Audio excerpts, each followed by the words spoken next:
우리가 생활 속에서 좀 듣고 싶은 그런 인사의 말들이 있습니다. 새해가 되지면은 새해 복 많이 받으세요.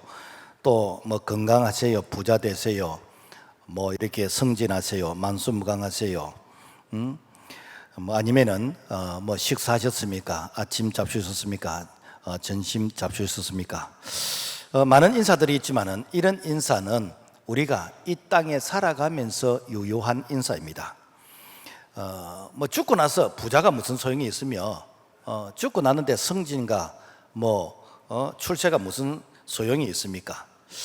그런데 좀 우리에게는 생소하지만은 성경에 이런 인사가 있습니다. 은혜와 평강이 있기를 원하노라. 이 은혜와 이 평강은 이 땅에서뿐만 아니라 영원한 천국까지 우리에게 유효한 인사인 것입니다. 그래서 신약 성경에서 예수님 다음으로 정말 위대하신 분이 사도 바울인데, 이 사도 바울은 그 바울의 서신서에 항상 이렇게 출발하면서 은혜와 평강이 너에게 있기를 원하노라 라고 하면서 이 인사를 시작하게 되어집니다. 그렇다면은 이 은혜와 평강이 무엇이길래 첫 시작하면 항상 은혜와 평강이 있기를 원하노라 라고 하면서 이 인사를 하게 되어졌는가? 우리가 그 이유를 한번 살펴보기를 원하는데, 먼저 은혜를 강조한 이유가 무엇일까? 은혜. 우리가 계속해서 은혜에 대해서 요즘 몇 주를 살펴보고 있는데, 은혜를 강조한 이유. 우리가 많이 들어서 이제 알게 됩니다만은, 이 은혜라는 것은 일반적으로 어떤 대가를 바라지 않고 베푸는 그런 호의가 바로 은혜이다라고 합니다. 그래서 이 은혜에는 어떤 수준이 있습니다. 은혜에는 어떤 차원이 좀 있어요. 내가 기대했던 것보다도 넘치게 주시는 것, 내가 예상했던 것보다도 넘치게 베풀어 주시는 것, 이런 은혜가 있어요. 예를 들자면은 어떤 사람이 죽을 죄를 지었어. 그래서 그 사람이 죄에 대한 어떤 벌로서 사형을 당하게 되는데, 그 교수대에서 예를 들어서 석방이 되었다. 이거는요, 내가 생각했던 것보다도, 기대했던 것보다도, 예상했던 것보다 넘치는 그런 은혜예요. 실제 이런 일이 역사 가운데 있었습니다. 1849년 12월 영하 한 50도가 되어지는 그 시베리아에서 3명이 이 사형수로서 형장에 끌려가게 되어졌습니다.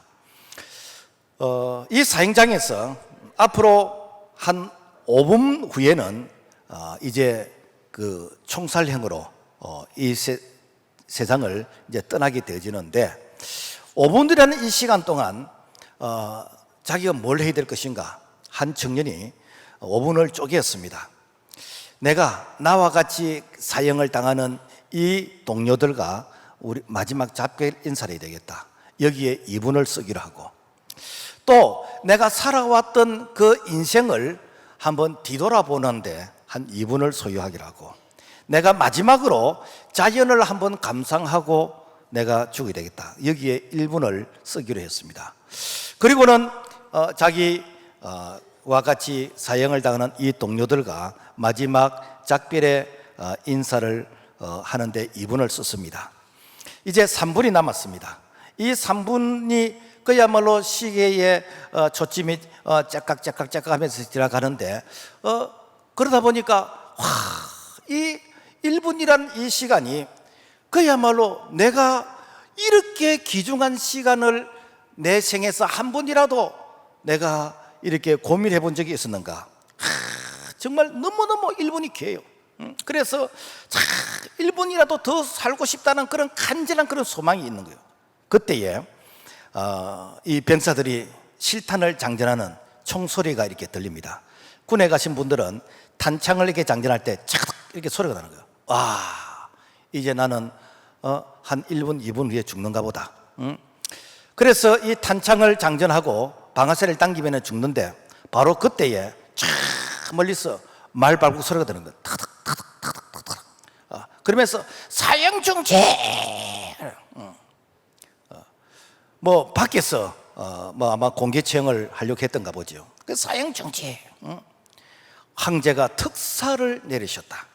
그래서 마지막 1분을 남겨놓고 내가 그 사형의 행장에서 이제는 특사로서 이게 석방하게 되지는 바로 그분이 우리가 좀 많이 들었습니다만은 러시아의 대문학가 토스도 예프스키라는 분의 이야기입니다.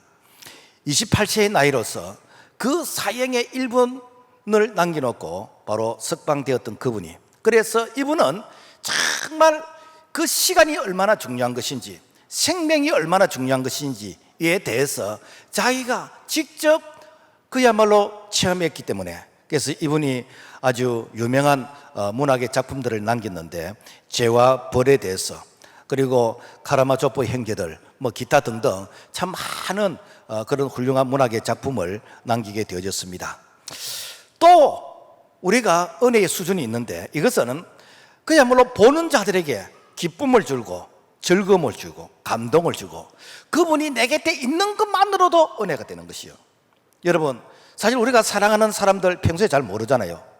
그런데 언젠가는 이렇게 사별을 할 것입니다. 그렇다면 그 시신 앞에서 여러분 무슨 희망이 있습니까?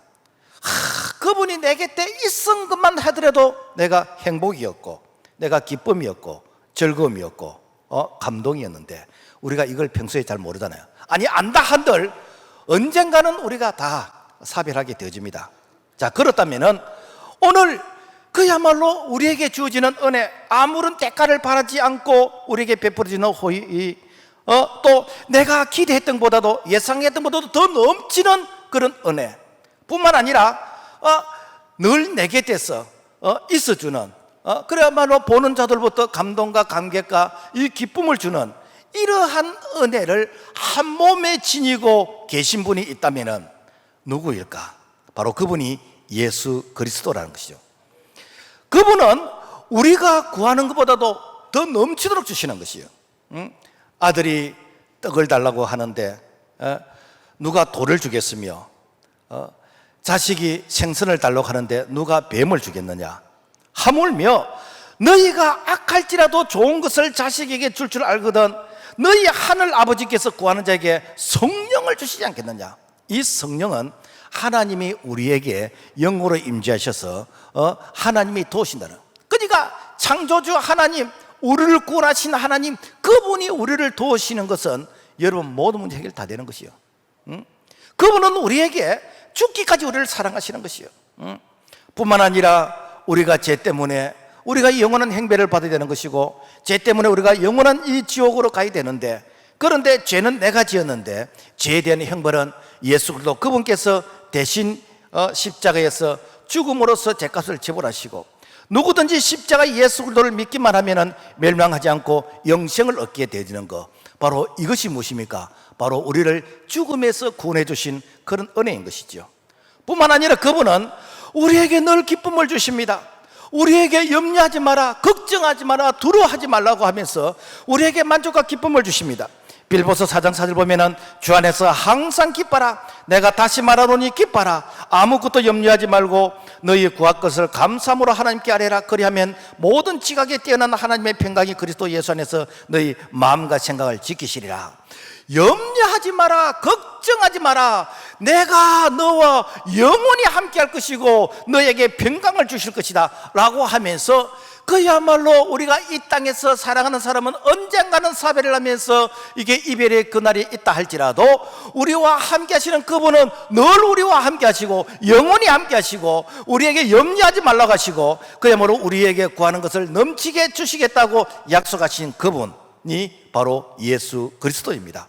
그래서 그분을 내 마음의 구원자로 영접한 그 10년, 그분이 우리 가정의 주인이시고 그분이 우리 교회를 다스리고 그분이 우리 민족 나라를 다스린다면 바로 은혜가 임하게 되는 줄로 믿습니다. 그래서 우리는 이 은혜를 이미 받았다면 이 은혜를 누려야 되는 것이고, 아직까지 이 은혜를 받지 못했다면 이 은혜를 사모하셔서, 그래서 정말 우리에게 생각했던 것보다도 기대보다 넘치는 그런 은혜 안에 거할 수 있기를 주님의 이름으로 부탁을 드립니다. 그 다음에 평강을 강조해. 평강. 왜 평강을 강조하는가? 평강을 강조한 이유,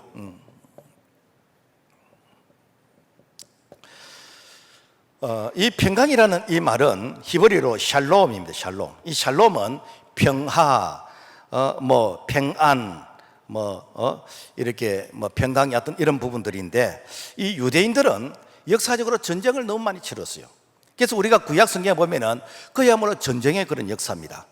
그래서 유대인들은 역사적으로 전쟁을 너무 많이 치렀기 때문에 그들의 소원은 무엇인가? 샬롬입니다. 평화입니다. 평화. 그래서 우리에게 좀 평화가 있으면 좋겠다. 그런데 이스라엘 역사 가운데서 평화가 있었던 한 시절이 있었어요. 무엇인가? 다윗이 이렇게 왕으로서 다스리던 그 시대에 주변에 이 삼국을 통일해서, 우리나라가 한 삼국 통일했던 그런 적처럼 삼국을 이렇게 통일해 가지고, 그래서 이 적들이 침략을 하지 못하는, 그러면서 조공을 받게 되지는 한 시대의 평화가 있었습니다. 그래서 유대인들은 지금도 다윗의 배를 이렇게 국기에 걸어놔 놓고, 이 다윗과 같은 이런 메시아가 오셔서 우리에게 평화를 주기를 바라는 바로 그분들의 소원이 지금도 간절하다는 것입니다. 자, 그런데 이 바울이 그 유대인들을 향해서 이제 인사를 할 때 너희에게 은혜와 평강이 있을지어다 라고 이렇게 인사를 합니다. 왜 은혜와 평강이 있을지어다 고 이렇게 인사를 했는가? 당시 유대인들은 로마의 식민지였어요. 오늘 성경이 기록된 이 고린도전서는 지금 현재 지리적으로 보면은 그리스 그 아테네 그쪽인데, 그런데 그때 당시는 이 그리스 지역이 로마의 식민지였습니다. 그래서 서기 한 55년경이었는데 이 고린도 지역은 항구 도시예요. 그러니까 많은 무역선들이 드나드는 거. 그러니까 무역선들이 드나드는 거, 우리를 치면 부산항구 같은 거, 이런 곳에 항상 돈이 많게 되지고, 또 이 선원들은 또 쾌락을 즐겨야 되기 때문에, 그래서 술 장사가 많이 되어지고, 또 이제 술 장사를 하다 보니까 이렇게 쾌락이 왕성하게 되는 것이고, 또 돈이 많다 보니까 문화가 발달되어졌어요. 그래서 그때 당시에 한 2만 명이 들어갈 수 있는 원형 극장이 있었어요. 그 올림픽 다음으로 큰 그런 어떤 문화 행사가 거기에서 일어나게 되어졌는데, 뿐만 아니라 거기에는 이 아테네 이 신전이 있었는데 거기에 매춘부들이 한 1,000명이 있었어요. 그러니까 상상을 해보세요. 돈 많지요, 문화 행사가 있으니까 활기가 넘치지요. 매춘부가 한 1,000명이 있고, 그 다음에 술 장사가 잘 되는 그런 곳. 그러니까 세상적으로 볼 때는 쾌락을 즐기고, 세상적으로 볼 때는 그들이 이렇게 즐거울지 모르지만은, 그러나 그들의 영혼 속에 진정한 평안은 없는 것이고, 그리고 그들이 세상 것으로 이렇게 만족을 하면서 살아가는 그들에게 소망이 없는 것이죠. 그래서 그런 자들에게 바로 그리스도의 은혜와 그런 자들에게 이 천국의 소망을 이렇게 강조하는 바로 이런 인사가 바로 은혜와 평강이 있을지어다 라고 말씀한 것입니다. 그래서 유대인들은 지금도 이렇게 자녀들 가운데서 군회를 간다거나 객지에 나가게 되지면은 항상 너에게 평안이 있을지어다, 샬롬이 있을지어다 라고 이렇게 인사를 한다는 거예요. 왜 그런가? 하나님이 네에게 평안으로서 지켜주기를 원한다라는 그런 것이죠. 뿐만 아니라 이제 부모가 임종을 할 때, 그때에 이 자녀가 부모를 위해서 인사할 수 있는 그 최고 인사가 무엇인가? 아버지, 어머니, 샬롬이죠. 이런 뭔가 하면 영원한 천국에서 안식하세요 라는 그런 축복의 그런 말이라는 것입니다. 그래서 유대인들의 그들의 소원은 이 샬롬, 이 평강입니다. 평강. 그렇다면은 이런 평강이 오늘 우리에게 있냐는 거예요. 우리 모두가 다 이 평강을 원하는데 정말 이 평강이 있을까? 한 번은 예수님께서 제자들에게 앞으로 내가 십자가 달려 죽을 것이고, 그리고 나를 따르는 많은 사람들이 나를 다 배신하고 떠나게 될 것이다. 심지어 너희들도 나를 배신하고 떠나게 될 것이다 라고 하면서 예수님께서 십자가의 그 죽음에 대해서 말씀을 하셨습니다. 그러니까 갑자기 분위기가 아주 숙연해지는 것입니다. 아니, 예수님이 죽으시면 우리는 어떻게 하냐는 거예요. 우리는 예수님 보고 여태까지 배와 그물을 버려두고 처자를 버려두고 예수님 따랐는데, 그 예수님이 왕이 되시고 예수님이 한자리 하셔야, 그래야 우리가 이렇게 예수님 때문에 이렇게 이득을 볼 거 아닙니까? 이런 생각을 가지고 이 예수님을 따랐는데 예수님이 십자가를 죽으신다는 거예요. 그러니까 갑자기 그들의 마음속에 실망감도 생기게 되는 것이고, 예수님 없이 우리가 어떻게 살지 하고 두려움이 생기게 됩니다. 이때 예수님이 이런 말씀을 하십니다. 너희는 마음에 근심하지 말라. 하나님을 믿으니 또 나를 믿으라. 그러면서 평안을 너희에게 끼치노니 곧 나의 평안을 너희에게 주노라. 내가 너희에게 주는 것은 세상이 주는 것 같지 아니하다. 너희들은 세상이 주는 평안을 통해서 너희들이 평강을 얻기를 원하는데, 내가 주는 평안은 세상이 주는 것 같지 않다. 세상이 주는 것이 무엇이지요? 세상 사람들은 이것만 있으면 행복할 것이다, 이것만 있으면 평안할 것이다. 그래서 돈만 있으면 평안할 것이고, 건강하면 평안할 것이고, 사업만 잘 되면 평안할 것이고, 그래서 뭐 내가 합격하면은, 내가 무슨 학문을 많이 연구하게 되면은, 그러면은 내가 바라는 것들이 다 이루어지고 평안할 것이다 라고 생각이 되지는데, 여러분, 이런 것들은 우리에게 헛된 꿈입니다. 만약에 이런 것을 소유해서 평안이 왔다면은, 그러면은 여러분, 이렇게 공부를 많이 하신 분들이나, 아니면은 뭐 이게 대기업 회장이나, 아니면은 뭐 이게 법관이나, 우리가 그 바라는 그런 어떤 희망사항이 있었던 사람들은 행복이 될 거 아닙니까? 그러나 그들 중에 참 이게 많은 사람들을 실망케 한 것은, 그들이 목숨을 끊고 극단적인 그런 행동을 한 것은 그들에게 평안이 없었다라는 것입니다. 세계적인 신학자, 독일의 그 칼바르트 이 신학자가 유엔에서 이렇게 평화에 대한 이렇게 강연을 하게 되었습니다. 유엔은 세계 평화를 위해서 그들이 모여서 연구하고 토의하고 결정하게 되집니다. 그래서 어떻게 하면 세계 평화가 있을 것인가 라는 것을 연구하는 것이 이 유엔의 그들의 한 역할인데, 그런데 이 칼바르트는 평안이 있을 수가 없습니다. 그 이유는 무엇인가? 역사 가운데서 한 번도 평화가 있은 적이 없고, 지금도 없고 앞으로도 없을 것인데, 그것은 바로 우리 모두가 다 죄인이기 때문입니다. 그래서 우리 모두가 다 죄인이기 때문에 그야말로 이 죄 문제가 해결되지 않고서는 진정한 평안이 없습니다 라고 강연을 했어요. 그러면서 예수 그리스도 그분께서 다스리는 이 가정, 그분이 다스리는 그 민족, 교회, 그 마음, 그래서 예수도 그분이 임하는 곳에 진정한 평안이 있다라고 말씀을 하셨다는 것입니다. 그렇습니다. 예수도 그분은 우리에게 평안을 주시기 위해서 오셨어요.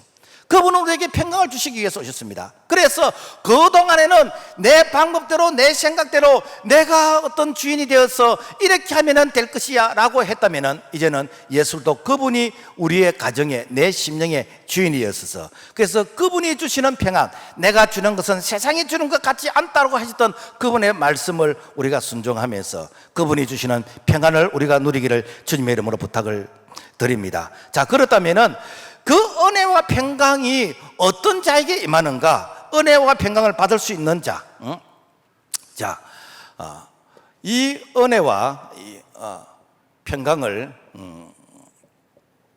받을 수 있는 자, 받을 수 있는 자를 한번 살펴보겠는데, 첫째, 하나님의 교회, 하나님의 교회 사람들이요. 우리가 하나님의 교회는요, 참 좋은 이름입니다. 고린도서 1장 2절 보면 고린도에 있는 하나님의 교회. 그런데 이 하나님의 교회라는 이름은 너무너무 좋은 이름인데, 하나님의 교회라는 이름을 전매 특허처럼 사용하는 이단이 있습니다. 안상호. 그래서 그 이단에서 하나님의 교회를 쓰니까 우리가 이름을 뺏긴 것 같아. 그래서 하나님의 교회를 쓰려고 그러니까 왠지 찝찝해. 또 우리가 신천지, 신천신지, 새하늘과 새 땅, 얼마나 좋은 이름입니까? 그런데 이단 이만희가 이걸 쓰니까 우리가 이 말을 쓰는 것이 왠지 이렇게 껄끄러워. 그래서 이 말을 우리가 뺏긴 것 같아. 이 말을 잘 안 쓰러. 우리가 왕국, 하나님이 다스리는 나라, 이 왕국 얼마나 좋은 입니까? 그런데 여호와의 정인이 쓰니까 우리가 이 말을 쓰는 것을 자꾸만 피해. 여러분, 북한 사람들이 쓰는 동무, 이게 참 좋은 말이에요. 그야말로 수령도 동무, 아바이 동무, 여성 동무, 이렇게 다 동무 순수한 우리나라 말이거든요. 그런데 우리가 이 말을 쓰려고 그러니까 이 북한 사람들이 쓰는 이 말이라 해가지고 왠지 자꾸만 우리가 이렇게 좀 껄끄럽고 좀 피하고 싶은 이런 부분이 있습니다. 그런데 이 하나님의 이 교회라는 이 부분은요, 너무너무 좋은 이름이에요. 왜 좋은 이름인가? 바울이 이 고린도 지역에서 약 1년 6개월 동안 교회를 세웠어요. 그래서 이 고린도 지역은 그야말로 항구 도시고, 그 다음에 돈이 많고 타락하고, 또 이렇게 우상 숭배를 하고, 이런 엄난한 이런 이 도시에 이 교회를 세우는데 얼마나 힘들었겠습니까? 뭐 사람들이 관심을 가졌겠습니까? 그래서 이 바울은 자기가 텐트를 만드는 그런 그 기술이 있었는데, 그래서 자비랑, 소위 말해서 자기가 이렇게 사업을 해가지고 돈 벌여서 그 벌었던 그 돈을 가지고 이 교회를 세웠는데, 그 교회가 바로 고린도 교회. 아니, 바울이 세웠으면 바울 교회라고 해야 되는데 왜 하나님의 교회라고 했을까? 그 이유가 무엇일까? 이것이 바로 교회의 본질이라는 거예요. 그래서 교회는 누가 수고하고 헌신하고 세웠더니 간에 그 교회는 하나님의 교회지 절대로 사람의 교회가 될 수가 없다는 것입니다. 왜? 하나님께서 내 마음속에 교회를 세우고자 하는 그런 소원을 주셨기 때문에 그런 것이지, 하나님이 내 마음속에 그런 교회를 세우고자 하는 그런 소원과 그리고 교회를 세울 수 있는 모든 여건들을 허락해 주시지 않으면 할 수 없다는 거예요. 다윗이 성전을 건축하게 되집니다. 다윗이 성전을 건축할 때 이 다윗이 고백을 이렇게 합니다. 나는 백향목 궁에 거주하거늘 여호와의 궤는 휘장 아래 있도다 라고 얘기합니다. 이 말은 뭔가 하면은, 나는 왕이 되어서 청와대에서 나는 뭐 여름에는 시원하고 겨울에는 따뜻한 곳에, 그 다음에 뭐 이렇게 내가 먹고 싶은 거, 내가 소유하고 싶은 거 다 누릴 수 있는데, 그런데 하나님의 교회를 생각하니까 불편한 것이 너무 많아. 이것 때문에 내가 잠이 안 온다 라고 고민한 자가 다윗 왕입니다. 역대에 이런 고민을 했던 왕이 한 분도 없습니다. 그런데 다윗은 그 고민을 했다니까. 뿐만 아니라 내가 고민만 한 것이 아니라 이 다윗이 실제 성전을 건축하기 위해서 계획을 세웁니다. 그런데 이 역대상 22장 7절 보면은 다윗이 솔로몬에게 이르되, 내 아들아, 나는 내 하나님 여호와의 이름을 위하여 성전을 건축할 마음이 있었으나, 뭔가 하면은, 그래서 다윗은 자기가 전쟁해서 모았던 그런 모든 금, 은, 이런 것들을 전부 다 성전을 건축하는 일에 내가 써야 되겠다. 지금 말하면 자기의 모든 사비를 다 성전 건축하는데 이 들여서 건축을 하려고 하는데, 하나님께서 다윗아, 나는 너를 통해서 성전을 받고 싶지 않다. 너는 전쟁에 피를 많이 흘렸기 때문에, 네 손에 피가 묻었기 때문에 나는 너 손을 통해서 내가 성전 건축을 받지 않고 너 아들 솔로몬을 통해서 내가 받고 싶다. 그렇지만은 네가 성전을 건축하려고 했던 그 마음은 내가 이미 받았다. 그래서 하나님께서 이 다윗을, 너는 내 마음에 합한 자다. 성경에서 다윗만큼 많이 복을 받은 자가 없습니다. 다윗만큼 하나님 앞에서 많이 은총을 받은 자가 여러분 있겠습니까? 왜 그렇습니까? 다윗은 하나님 앞에서 내가 성전을 건축하자는 그 마음을 품었기 때문에, 이 마음 자체가 무엇인가? 하나님이 주신 마음이고, 이 마음에 내가 순종하는 자가 무엇인가? 하나님의 손에 쓰임받는 자입니까? 그러니까 하나님께서 나를 이런 마음을 주시고 성령의 감동을 주시고 성령의 그 감동에 의해서 내가 순종했다. 이것은 하나님이 나를 통해서 하신 것이지 내가 의지적으로 한 것은 아니다라는 것입니다. 그래서 교회 주인은 바로 하나님이시고, 교회 주인이 하나님이시지만은 우리가 하나님의 마음을 가질 때에 바로 주인 의식이 되어진다. 마치 종이 주인의 마음을 알아서 그래서 집을 잘 돌보는 것처럼 우리가 하나님의 마음을 가지게 되어지면은 그때부터 되는가? 그야말로 교회를 사랑하는 마음이 생기기 시작하는 거예요. 그래서 우리가 하나님의 마음을 가지고 주인의식을 가지게 되지면은 그때부터 일이 눈에 보이기 시작합니다.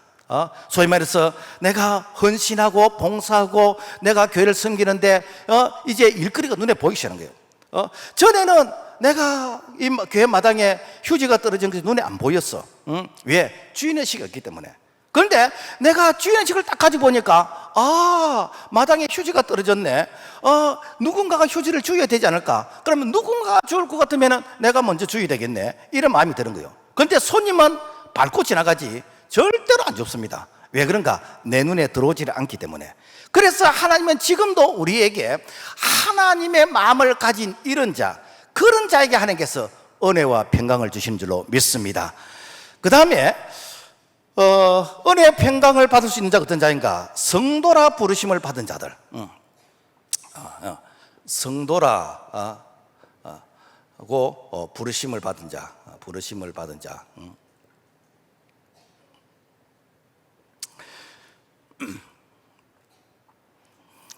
고린도서 1장 2절 말씀 보면은 곧 그리스도 예수 안에서 거룩하여지고 성도라 부르심을 받은 자들과, 여기서 이 성도라는 이 말의 원어적인 뜻은 뭔가 하면 이런 거룩한 무리들, 구별된 자들, 그런 뜻입니다. 그러니까 이 성도는 하나님께 예배하기 위해서, 하나님의 영광을 위해서, 하나님을 섬기기 위해서 세상에서 구별된 진자, 그리고 이렇게 물과 기름에 섞이지 않듯이 이 죄와 이렇게 오염되지 아니하고 하나님의 말씀대로 살려고 애를 쓰는 바로 그런 자들을 하나님은 성도라고 부르신다라는 것입니다. 당시 고린도 이 교회를 보면요, 사실 성도라고 부르기에는 안 맞아요. 왜 그런가? 이 고린도 이 지역은 그야말로 너무너무 문제가 많아요. 문제가 교회도 그야말로 문제가 얼마나 많은지, 그러니까 생각해 보세요. 고린도 그 지역이 타락한 도시고 우상 숭배하는 곳이고 뭐 돈이 많고 뭐 그러니까 니 잘났다 내 잘났다, 그야말로 뭐 전부 다 따로국밥인데, 그런 교회에 여러분 문제가 왜 없겠습니까? 그래서 거기에 보면은 파벌의 문제가 있습니다. 니파, 네파, 양파, 대파, 나는 바울파, 게바파, 아볼로파, 그러면서 뭐 파들이 있습니다. 또 그 안에서 음란의 문제가 있습니다. 그 안에서 은사의 무질산 이런 부분들이 있는 것이고, 거기서 뭐 성도 간에 어떤 싸움을 해가지고 법적인 소송도 하게 되는 것이고, 또 우상을 숭배하면서 제사의 음식을 먹어야 되느냐 말아야 되느냐 이런 문제도 있는 것이고, 그러니까 이 고린도 이 교회는 그야말로 막 바람 잘 날이 없습니다. 그럼에도 불구하고 이 고린도 교회를 향해서 고린도 교회를 하지 아니하고 하나님의 교회라고 그래요. 그리고 거기에 이 예배 드리는 자들 향해서 성도라고 부릅니다. 그러면은 우리가 볼 때는 자격이 없는 자들인데, 지금 말로 하면은 내가 교회 와서 예배를 드리고 하는데 보면은 사람이 이렇게 변화된 것도 없고 다듬진 것도 없고 그냥 뭐 문제투성이라, 와, 저 사람은 예수 믿을 때는 안 믿을 때는 별로 차이가 없네. 그럼에도 불구하고 성도라고 부르는 거예요. 그러면 성도라고 부르는 이유가 뭔가? 그것은 오늘 성경에 보면은 인 그리스도, 그리스도 예수 안에서, 예수 안에서 성도라고 부른다는 거예요. 우리가 주님의 이름으로 사랑합니다 그러잖아요, 그죠? 뭐 어떤 분이 그랬대요. 교회 와서 목사님이, 교회 문화가 그렇습니다. 자매님 주님의 이름으로 사랑합니다. 그랬는데 그 다음 주에 자매가 교회를 안 왔어.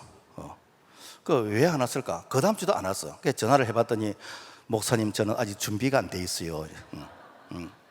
우리가 교회에서 하는 말은 주님의 이름으로 사랑합니다, 형제님 자매님 하는 거라. 이거는 예수 안에서 우리가 예수 그리스도 그분의 보혈의 피를 통해서 우리가 한 형제 되고 자매 되었다라는 것이 너무나 교회 문화에서는 자연스러운 그런 인사들이에요. 이런 인사. 그래서 예수 안에서 비록 그분이 다듬어지고 그분이 이렇게 참 이 훈련되지고 준비된 부분은 없다 할지라도 예수 그리스도 그분을 통해서 우리가 성도라고 불러주시는데, 그 이유는 무엇인가? 우리가 예수를 믿으면요, 그 사람이 예수 믿는 그 순간에 검은 색깔이 희게 바뀌고 안 그렇습니다. 그냥 신분만 바뀌어요. 이 신분이 바뀌었다는 이런 법적인 용어예요. 우리가 이렇게 예배 드릴 때 로마서 8장 1절 항상 우리가 선포하잖아요. 생명의 성령의 법이 죄와 사망의 법에서 너를 해방하노라. 이게 뭔가? 우리가 법적으로 하나님의 자녀인 것이고, 법적으로 우리가 의롭다 한 것이고, 법적으로 성도가 된 것이지, 실제 내 삶의 변화는 출발입니다. 도둑놈이 예수 믿으면은 어떻게 하는가? 도둑질을 조금씩 적게 해갑니다.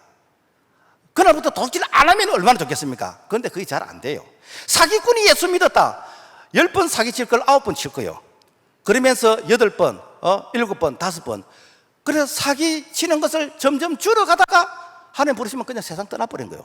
그래서 죽으면 사기꾼이 죽었다, 그렇게도 말할 수 있습니다. 그건 무엇인가?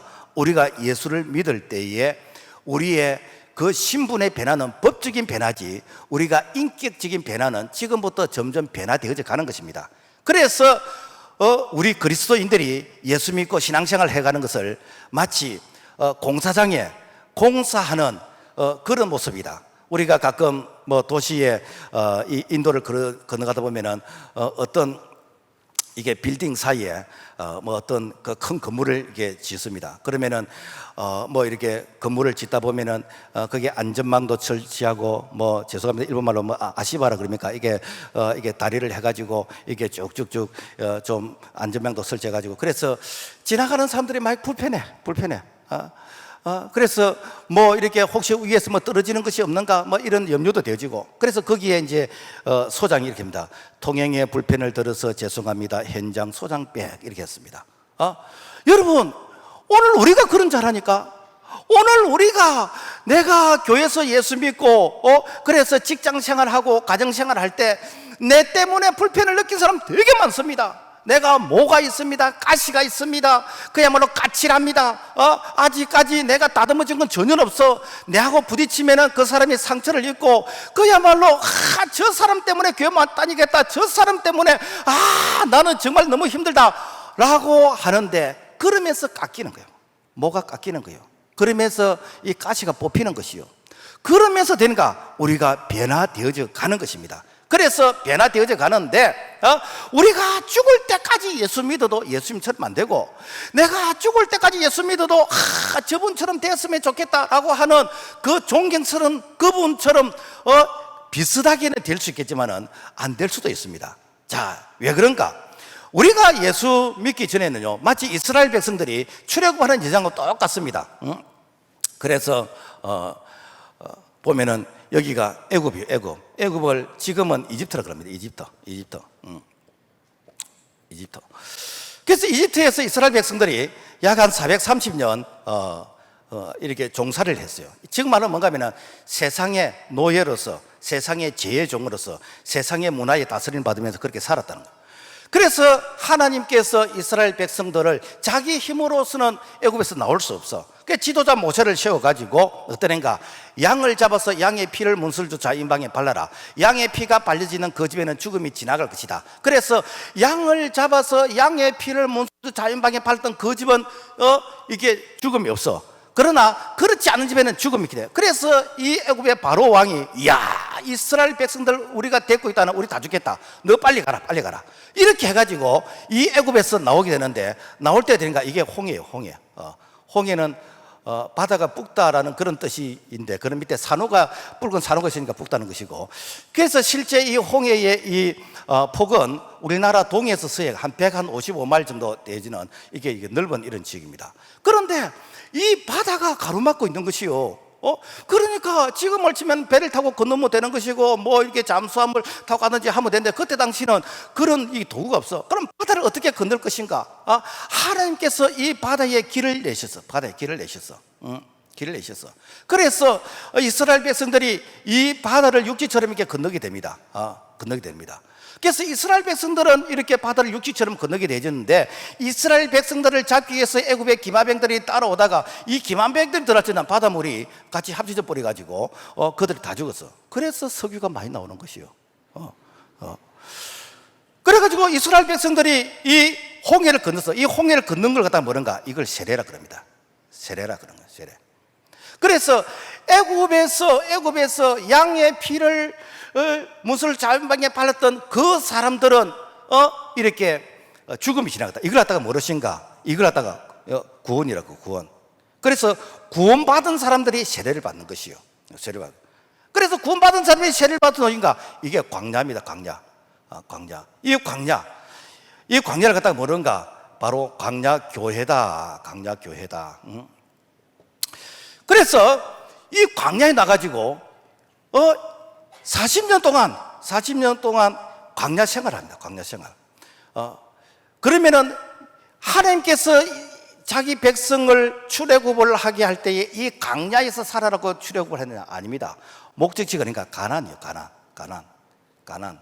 이 가나안 땅은 지금 팔레스틴 이스라엘 그 주변이 전부 다 이 가나안 땅인데 하나님께서는 어떠한가? 이 애굽에 있는 자기 백성을 이렇게 구원하시는데 세례를 받게 만들고 광야를 와서 가나안 땅에 들어가게 하시는데 이 가나안 땅은 어떤 사람이 들어갔는가?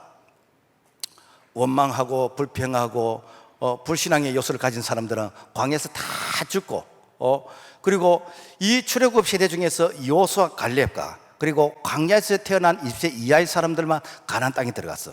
그래서 이 가나안 땅은 하나님께서 이미 주시겠다고 약속하신 땅이요. 그래서 이 가나안 땅에는 심지 않은 포도 열매를 따먹게 되는 것이고, 파지 않은 우물을 마시게 되는 것이고, 짓지 않은 집에서 살게 되어지는, 하나님께서 다 예배해 놓으신 거예요. 지금 말로 하면은 예수 믿고 구원받았느냐, 이제 하나님께서 우리에게 복을 주시겠다고 언약의 이 말씀, 언약의 축복, 하나님께서 성경에 약속하신 이 축복을 그야말로 우리 위해서 다 예배해 놓으신 곳이 가나안 땅이요. 그리고 사후에 우리가 영원한 천국에서 안식을 누리는 것이 가나안이요. 그러니까 여러분, 예수 믿는다고 우리가 생활 속에 복 받는 거 아니에요. 예수 믿으면 구원의 복은 받았지만 그 나머지 복은 무엇인가? 우리가 공사를 통해서 우리가 다듬어지고 변화되어지고 하나님의 말씀에 순종하는 이런 훈련의 과정을 통해서, 그래서 하나님의 사람으로 다듬어지고 성도로서 다듬어진 그런 사람들에게 하나님께서 가나안 땅의 축복을 주신다는. 그러니까 구원은 받았지만은 광야 인생으로 살다가 끝나는 사람이 대부분이에요. 오늘 우리는 적각 꾸려는 가나안 땅, 이 언약의 약속의 축복을 받는 가나안 땅까지 다 우리가 전진할 수 있기를 주님의 이름으로 부탁을 드립니다. 자, 그런데 사람들은 성도라는 말을 자존심이 상처해요. 아니, 성도라 그러면은 조금 이렇게 격이 좀 낮고 수준이 낮고, 교회에서 집사님 불러야 되고 권사님, 장로님 불러야 뭐 조금 이렇게 내가 인정을 받는 것 같은 이런 생각을 하는데, 여러분, 그건 오해입니다. 하나님이 우리를 부르실 때는 성도라고 부릅니다. 하나님이 우리를 부를 때는 집사야 권사야 장로 안 부릅니다. 하나님이 우리를 부를 때는 성도라고 부르는 거예요. 그러면은 교회 집사나 권사나 장로는 무엇인가?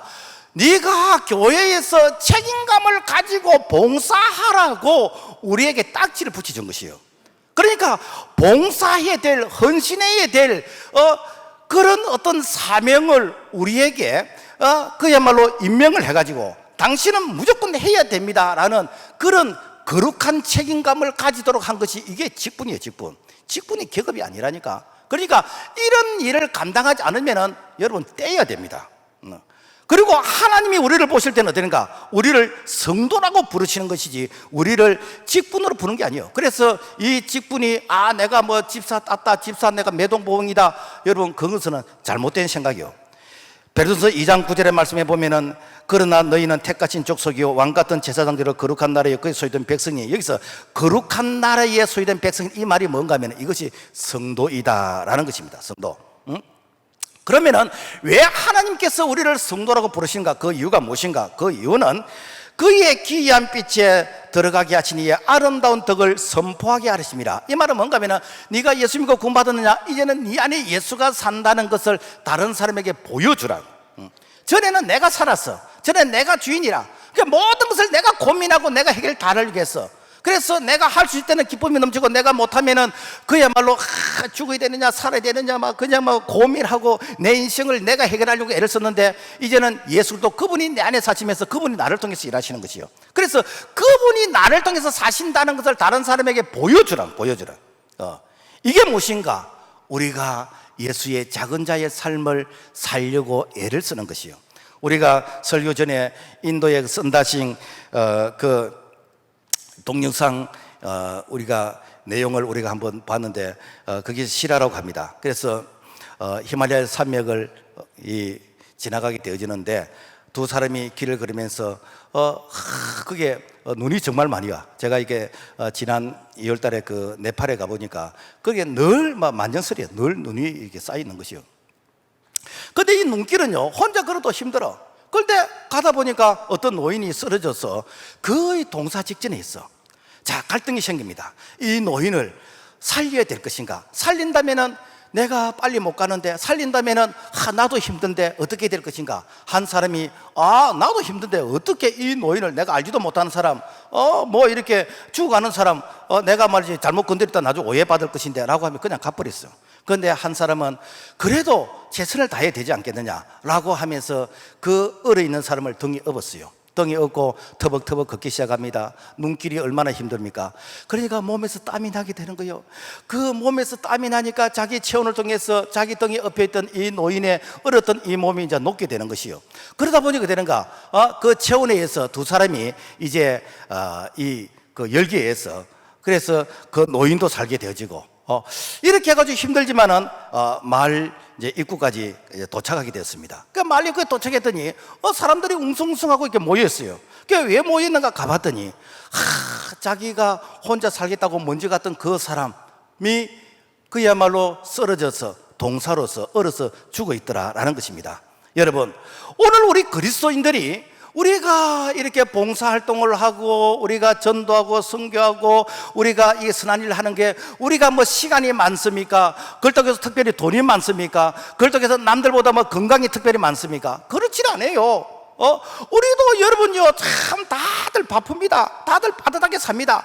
그럼에도 불구하고 예수 그리스도 그분의 작은 자의 삶을 살기 위해서 시간을 쪼개고 물질을 쪼개고 내가 헌신하고 봉사하고 내가 짐을 지는 것이요.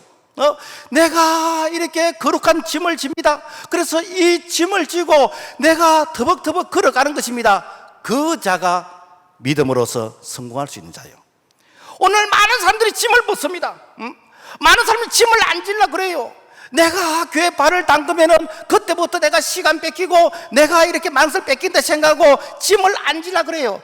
그러면서 어떤 소속이나 어떤 이렇게 이 조직 속에 안 들어오려고 그럽니다. 여러분, 이것은 내가 사는 것 같지만은 사실은요 그 사람은 이렇게 신앙에 실패하게 됩니다. 왜 그렇지요? 하나님께서 오늘 거룩한 짐을 진 자들에게 내 힘으로 감당하는 것이 아니라 하나님께서 이 사명을 감당할 수 있도록 우리에게 힘을 주시고 우리에게 은혜를 주시고 우리에게 평강을 주시고 우리를 도와주시는 줄로 믿습니다. 그래서 할 수만 있으면 되는가?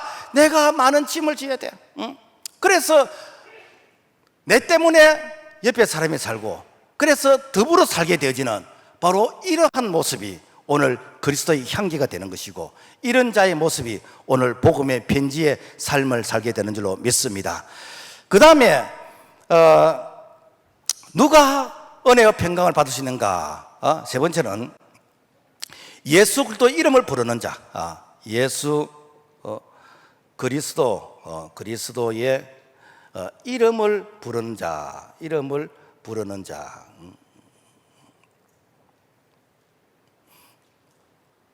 오늘 1절에 보니까 부르심을 받은 바울과 형제 소수대네는 2절에 예수 안에서 거룩하여지고 성도라 부르심을 받은 자들과 예수 그리스도의 이름을 부르는 모든 자들에게 우리가 이 땅에서는 나를 낳아주시고 길러주시는 육신의 부모가 있고 그리고 나를 영적으로 참 나를 전도해서 나를 예수 믿게 만들어주신 이 영적인 이 부모가 있습니다. 그래서 이 육신의 부모는 육신의 부모의 그 피를 통해서 이제 태어난 사람들이 형제고 자매인 것입니다. 그래서 이 육신의 이 부모, 형제, 이 자매는 이 땅 위에서만 삶이 유효합니다. 그러니까 미국에서 그 어머니의 그 임종을 지켜보는 이 자녀들이 그래서 이제 마지막 그 임종 전이니까 그래서 덕담을 나누고 이렇게 천국 가시라 그러고 좋은 말을 하는데 그래서 이 어머니가 자녀들에게 한 사람 한 사람이 작별 인사를 하는 거예요. 작별 인사인데 See you again. 우리 다시 또 만나자. See you again. 다시 만나자. See you again. 다시 만나자. 그런데 한 자녀에게는 굿바이 하는 거예요. 그러니까 이 자녀들이 아니 다른 자녀들은 See you again. 다시 만나자 그러는데 왜 한 자녀에게는 굿바이를 하는가? 굿바이는 이제 끝이다는 거 아닙니까? 안녕이라는 거예요. 그래서 어머니 왜 저에게는 굿바이라고 합니까? 라고 했더니 다른 자녀들은 예수님을 믿기 때문에 천국에서 우리가 다시 만날 수 있지만 너는 다시는 만날 수 없다. 이제 이것으로서 너는 끝이기 때문에 그래서 굿바이 했다. 어머니 제가 천국에서 어머니를 만나고 싶습니다. 저에게도 See you again이라 해주세요 라고 하면서 예수님을 믿었다는 거 아닙니까? 여러분 이게 뭡니까? 이게 평안입니까? 이게 샬롬 아닙니까? 그래서 육신의 부모, 이 형제 자매는 이 땅 위에서까지만 이게 유효한 것입니다. 그러나 이 영적인 자녀들은 여기서부터 영혼까지 천국까지 유효한 것입니다. 그래서 우리가 영적으로 우리가 자녀된 것을 우리가 늘 확인해야 되는데, 이 영적으로 이 자녀된 것을 확인한 것이 무엇인가? 이것이 성찬식 아닙니까? 성찬식. 그래서 육신의 부모를 통해서 그 피를 이어받은 DNA를 가진 자가 이렇게 이 자녀라는 것이 확인된다면, 오늘 우리는 예수 그리스도 그분의 보혈의 피를 통해서 우리가 형제와 자매가 되었다라는 것을 확인하기 위해서 성찬식을 합니다. 그래서 이 성찬식을 할 때 떡을 떼어주는 것입니다. 이 떡을 받아 먹으라. 이 떡은 내가 너희를 위해서 십자가에서 살찌는 내 몸이니라. 그리고 이 잔을 받아 마시라. 이 잔은 내가 너희를 위해서 흘리는 이 생명의 보배로운 피니라 라고 하면서 떡과 잔을 통해서, 그래서 그 떡과 잔을 함께 먹은 자는 예수 그리스도 그분의 살을 먹고 그분의 피를 마시기 때문에 예수 그리스도 그분의 생명이 우리 속에 있는 것이요. 그래서 비록 내가 출신이 다르고 성이 다르고 어떤 그 사람의 배경이 다르다 할지라도 예수 안에서 우리가 형제가 되어지고 자매가 되어진 것, 바로 이것은 지금부터 영원하다는 것이죠. 그래서 우리가 예수를 믿는다는 것은 바로 이 교회는 구원의 공동체이고, 그리고 성도 거룩한 이 공동체라는 것입니다. 그러므로 말미암아 우리는 하나 된 것을 늘 힘써 지키려고 애를 쓰는, 그래서 우리는 한 형제다, 우리는 한 자매다라는 것을 힘써 지키라고 했어요. 그래서 에베소 4장 3절을 보면은 평안에 매는 줄로 성령이 하나 되게 하신 것을 힘써 지키라. 몸이 하나요 성령도 하나이니 이와 같이 너희가 부르심의 한 소망 안에서 부르심을 받았느니라. 그래서 우리가 하나 된 것을 힘써 지키는 게 무엇입니까? 이게 주일 예배 아닙니까? 주일 예배. 여러분, 우리가 가정에서 가족끼리 우리 예배 드립니다 이렇게도 할 수 있습니다. 그런데 왜 이렇게 이 교회에 모이게 만들어서 함께 예배를 드리고 왜 이렇게 하는가? 여러분, 모이는 곳에 은혜가 있는 것이고, 모일 때에 우리가 심령이 뜨거워지는 것이고, 이 모일 때에 그야말로 차가운 그 가슴이 이렇게 뜨뜻해지게 되는 것이에요. 그래서 이 성경은 모이라 그럽니다. 모이라는 거예요. 어떤 사람들은 목사님, 내 신앙은 내가 지킵니다, 제발 좀 오라 소리 하지 마시고 제발 전하지 마시고 좀 놔두세요.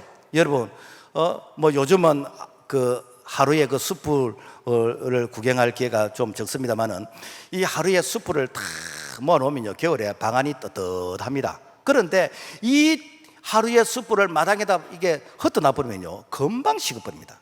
오늘 우리가 대단한 존재가 아니에요. 목사님, 내 신앙 내가 쌓았다. 아니요. 여러분요, 우리가 모이니까 뜨겁고, 모이니까 이렇게 은혜가 되지고, 모이니까 기도와 이 봉사가 되는 것이지, 따로따로 떼어놓으면요, 여러분, 우리가 그렇게 대단한 존재가 아니에요. 암세포는 찬 걸 좋아한대요. 그래서 암에 어떤 질병의 치료를 받는 사람들은 여름에도 늘 뜨신 그런 물을 마셔야 되는 거죠. 늘 몸을 이렇게 뜨겁게 해야 되는 것이고, 그래서 암이 싫어하는 것을 해야 되는데, 암이 싫어하는 게 무엇인가? 뜨겁게 하는 거예요. 근데 암이 좋아하는 게 뭐니까? 찬 거예요, 찬 거. 근데 마귀도 찬 걸 좋아합니다. 그래서 마귀는 식어 있는 그 심령, 그래서 어떻게 하면은 우리의 이 가슴이 식어지는가? 모여 있는 사람을 떼버리는 거, 흩어버려요. 그러면 뭔가 바로 가슴이 식게 되는 것이고, 그 가슴이 식은 자들을 이 마귀는 사탄은 공격하게 되는 것이요. 그래서 하나님은 늘 모여라 그럽니다. 초대교회 보면 늘 모였어요. 그들이 가정에서 모이고 교회에서 모였습니다. 왜? 모여야 거기에 이 뜨거워지기 때문에. 그래서 우리 교회도 모이는 이런 프로그램이 있어요. 그래서 전 교인들이 모이는 이런 프로그램, 이 봄 되면은 이제 체육대가 있습니다. 그것도 한날 체육대 하는 게 아니고 2달 동안 리그전을 합니다. 족구도 하고 발야구도 하고 피구도 하고 그다음에 탁구도 하고 축구도 하고 그러면서 까이가지고 넘어지기도 하고 삐기도 하고 그러면서 그 모이는 이런 이 공동체, 여기에 뭐인가? 그야말로 이게 서로가 이게 가까워지는 이런 공동체를 경험하게 됩니다. 또 여름 되면 되는가? 이제 다음 주 월한데 전 젊은 교인들이 여름 수련회 약 한 500명이 모여가지고 400명 모여가지고 거기서 푹적푹적 하면서 그러면서 먹고 그 다음에 물놀이 하고 평소에 말 안 듣는 사람 물도 한 잔 먹이고 그러다 보면은 이렇게 1박 2일이 그러면 10년 사귀는 것처럼 이렇게 가까워져 버려요. 그래서 막 모여가지고 이렇게 은혜를 나눈 거예요. 또 가을 되면 또 운동이 합니다. 가을 되면은 추억에 운동회 해가지고 달리기 하고 그러면서 이 운동회 하면서 또 우리가 이렇게 모이는 그런 공동체를 경험하게 되는 거예요. 뭐 겨울 되면은 이제 좀 춥고 하니까 우리는 이제 셀리드들 전에는 한라산 등반을 했어. 한라산 등반 그 올라갈 때 힘들지만 한번 올라갔다 내려오면 와 내가 뭐든지 할 수 있겠다는 그런 자신감이 생기게 되는 것이요. 그래서 이런 공동체의 특징이 무엇인가? 다 연합해서 뜨거워지는 거죠. 그래서 연합해서 뜨거워지게 되면요, 거기에 그야말로 은혜가 넘치게 되는 것이고, 거기에 자신감이 생기게 되는 것이고, 거기에 그야말로 기도가 뜨거워지는 것이고, 봉사가 뜨거워지는 것이에요. 그런데 자꾸만 이렇게 따로 노는 사람들은 가슴이 식어져요. 그런 따로 노는 사람들의 공동 특징이 무엇인가? 뭐도 못해, 뭐도 다 이게 못하는 사람들이에요. 그런데 여러분요, 이게 같이 모여서 연합하는 사람들은 내가 힘이 좀 부족해도 연합해서 하는 것이요, 내가 못한다고 못하는 것이 아니라 다른 사람들과 같이 연합해서 하게 되는 것이요. 그래서 교회는 여러분 모이는 것입니다. 모이는 곳에 은혜가 있는 거고, 모이는 곳에 하나님의 축복이 있어요. 그래서 시편 133편 1절과 2절의 말씀 보면은 보라의 형제가 연합하여 동감이 어찌 그리 선하고 아름다운고 여호와께서 복을 명령하시니 곧 영생이라. 그래서 모이는 곳에 하나님께서 이 은혜와 복을 주신다는 거예요. 우리가 이렇게 자녀들도 뿔뿔이 흩어져 있으면은 사실 여러분요, 이웃 사촌보다 못한다 그러잖아요. 그러나 자녀들이 명절로 인해서 한번 다 모이면은 그때에 잔치를 하고, 그때 평소에 안 먹던 거 음식 만들고 거기에 기쁨과 즐거움이 있잖아요.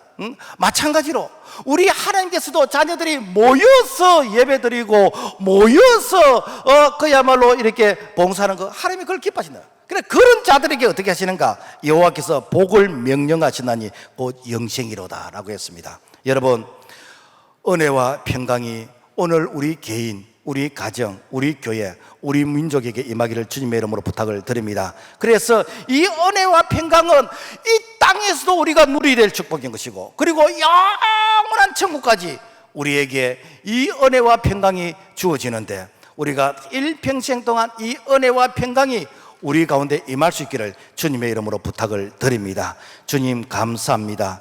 우리는 평소에 이것만 있으면은 참 걱정 없고, 이것만 있으면은 평안할 것이라고 생각했던 하나님 이거 있었지만 우리에게 진정한 평안이 없었습니다.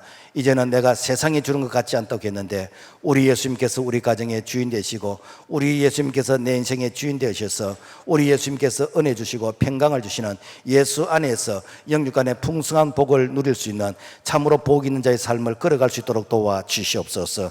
예수 이름으로 기도합나이다. 아멘.